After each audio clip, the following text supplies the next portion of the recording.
ہجرے سے نکاح۔ سوال: ایک شخص ٹیلر ماسٹر ہے، اس کی بیوی 2 ماہ قبل انتقال کر گئی۔ ٹیلر ماسٹر سے کپڑے سلوانے 4 سال سے بے آ رہی تھی۔ اس نے ٹیلر ماسٹر سے کہا، مجھے اولاد نہ ہونے کی وجہ سے طلاق ملی ہے، اگر تم چاہو تو مجھ سے نکاح کر سکتے ہو، مگر اولاد نہیں ہوگی۔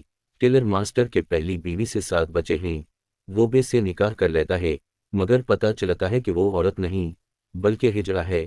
اس کی تصدیق لیڈی ڈاکٹر نے کر دی کہ یہ عورت نہیں بلکہ زنانہ کھسری ہے۔ اب وہ شخص پریشان ہے کہ میں اس کو رکھ سکتا ہوں کہ نہیں، جبکہ وہ اس کو کہتی ہے، مجھ سے اپنی ضرورت پوری کرواؤ کسی بھی طرح سے، اور گھر کے سارے کام بھی کروں گی، بچے بھی سنبھالوں گی، اب بتائیں کیا جائے؟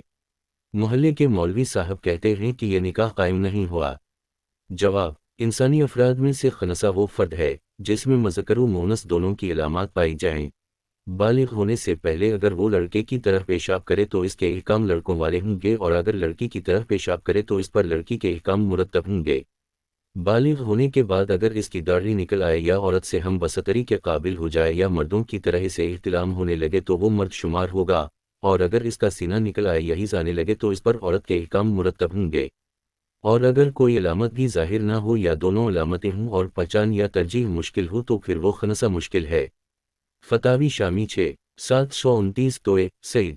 لہذا مذکورہ شخص اگر عورت ہے پھر تو نکاح درست ہے، لیکن اگر وہ خنثی مشکل ہے یا مرد ہے تو نکاح ہی نہیں ہوا۔ اس صورت میں اسے اپنے پاس نہ رکھے۔